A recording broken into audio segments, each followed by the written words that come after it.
बच्चों, आज के वीडियो में हम परसेंटेज से संबंधित कुछ और क्वेश्चंस करेंगे।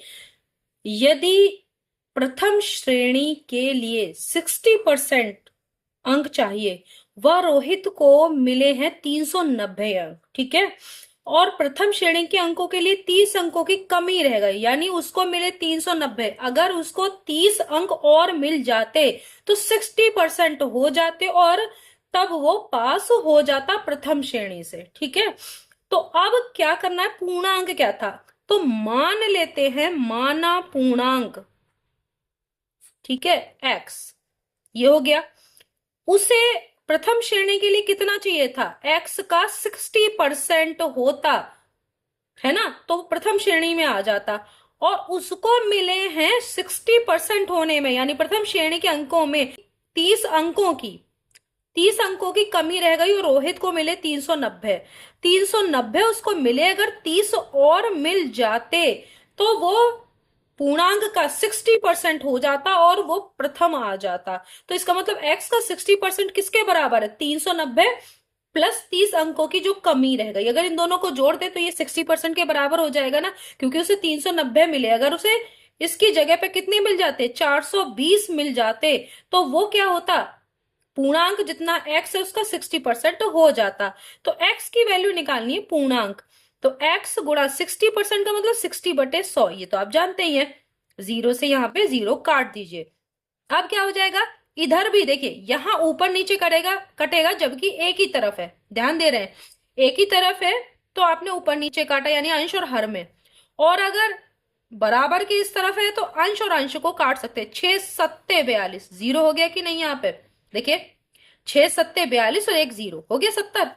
अब x बराबर क्या हो जाएगा, 70 की इस वाले 10 से गुणा, तो क्या हो गया 700। पूर्णांक था 700, जिसमें 60% के लिए 420 अंक चाहिए थे और मिले हैं रोहित को 390। अगर उसे 30 अंक और मिल जाते तो उसके 420 हो जाते, जो कि 700 का कितना है, जो 700 का 60% है। तो आपको समझ में आया कि कैसे हमने इसको किया।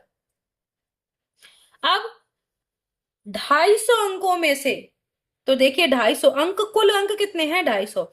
एक विद्यार्थी को 30% प्राप्त हुए, तो अगर प्राप्त हुए तो उसको कितने प्राप्त हुए होंगे, तो 250 का 30% निकालने के लिए क्या करते हैं, यहाँ पे ऐसे लिख दीजिए 250 का 30%, जो कि आपको कॉम्पिटेटिव एग्जाम में ऐसा नहीं लिखना।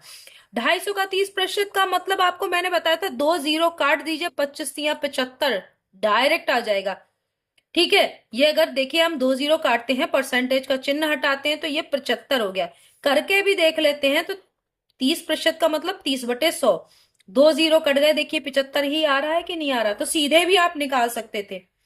और वे 25 अंकों से अनुत्तीर्ण हो गया, इसका मतलब उसे 75 अंकों से मिले, 250 में से 25 अंकों से अनुत्तीर्ण हो गए का मतलब कि अगर 25 अंक और होते, इसका मतलब 75 में 25 और जुड़ जाते, यानी उसके अंक 100 हो जाते, तो वो उत्तीर्ण हो गया था। तो उत्तीर्ण होने के लिए तो उत्तीर्ण हो जाता, ठीक है। अगर उसे 75 में 25 अंक और ज्यादा मिल जाते तो वो उत्तीर्ण हो जाता। इसका मतलब उसे कितने मिलते उत्तीर्ण होने के लिए, कितना आवश्यक है, 100 अंक जरूरी थे, ठीक है। एक परीक्षा में एक विद्यार्थी 10% अंक प्राप्त करता है। यदि परीक्षा में कुल 200 अंक की हो, 200 का 10% क्या होगा, देखिए 20, क्योंकि आप 200 का 10% उसे मिला, तो दो जीरो आपने कोई से भी काट दीजिए तो क्या आ जाएगा, 20 आ जाएगा कि नहीं आ जाएगा। देखिए दो जीरो काटिए, प्रतिशत का चिन्ह हटाइए, तो क्या हो जाएगा, दो जीरो कट जाएंगे तो 20 आएगा कि नहीं। 20 अंक मिले और वह 35 अंकों से फेल होता है, यानी अगर 20 में ये 35 जुड़ जाता, बिल्कुल वैसा ही जुड़ जाता, यानी वो अंक 55 हो जाते तो पास हो जाता। तो कितने अंकों की आवश्यकता है, 55 अंकों की।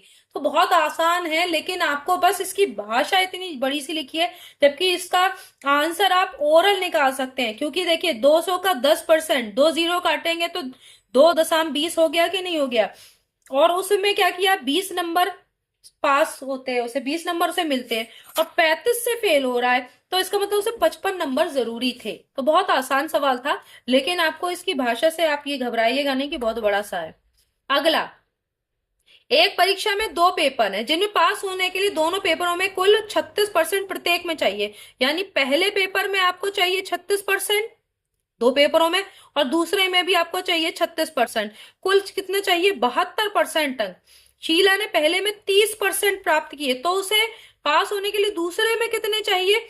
तो देखिए 72% उसे कुल चाहिए टोटल दोनों पेपरों को पास करने के लिए। तो एक में आपके आए हैं 72% में से आपके 30% तो आप वो प्राप्त कर चुकी है, तो अब कितना बचा? 42% और चाहिए उसे परीक्षा पास करने के लिए। तो दोनों मिलाकर इतने चाहिए, 42% दूसरे में, तो दोनों मिलाकर 72% हो जाएंगे और वो पास हो जाएगी।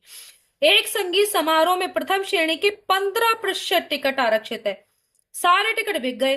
प्रथम श्रेणी के 171 टिकट है, तो एक्स का यानी कुल टिकट कितने हैं? कुल टिकट एक्स माना कुल टिकट कितने हैं? एक्स। तो एक्स का 15% कितना है? 171, क्योंकि ये देख रहे हैं ना कि प्रथम श्रेणी के 15% टिकट आरक्षित और वो कितने हैं? 171। तो एक्स का 15% का मतलब एक्स गुणा 15 बटे क्या करेंगे? 100 बराबर 171।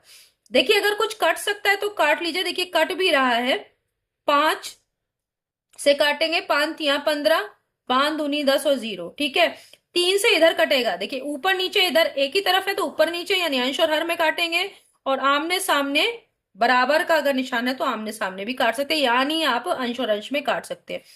3 पंजे 15 हो गया, और 3 सत्ते 21, 57। एक्स बराबर क्या हो जाएगा? 57 गुणा 20।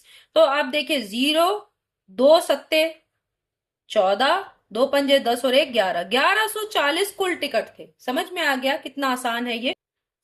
एक चुनाव में, है ना, इलेक्शन होते हैं, एक चुनाव में एक उम्मीदवार 40% मत मिलने पर 100 मतों से हारता है, यानी 40% उसे मिले, तो एक्स का 60% किसी और को मिला होगा, एक्स का 60%।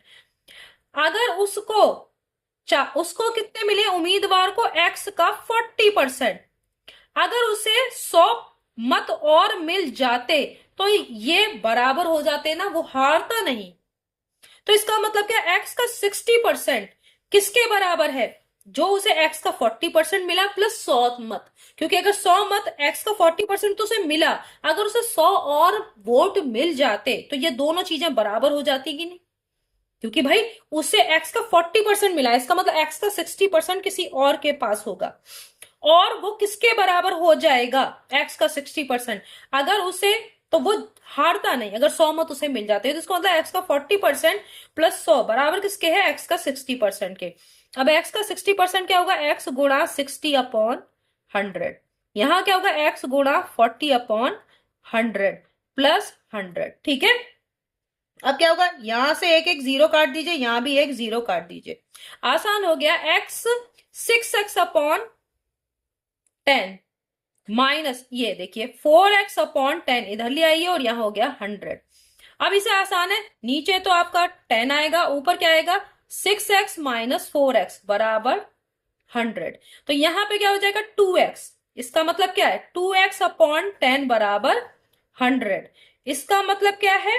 2x बराबर क्या है? 1000, 1000, 3 बार 0, ठीक है।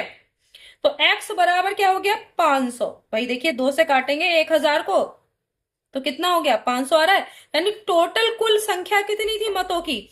500। तो आपने देखा कि किस तरीके से हम क्वेश्चन बहुत कठिन नहीं है, देखे आप क्वेश्चन कठिन नहीं है, लेकिन आपको क्वेश्चन को देख के लग रहा हो कि ये बहुत कठिनाई से होंगे, लेकिन आप बहुत आसान है। तो नेक्स्ट वीडियो में हम फिर मिलेंगे कुछ और नए क्वेश्चंस के साथ, तब तक के लिए धन्यवाद।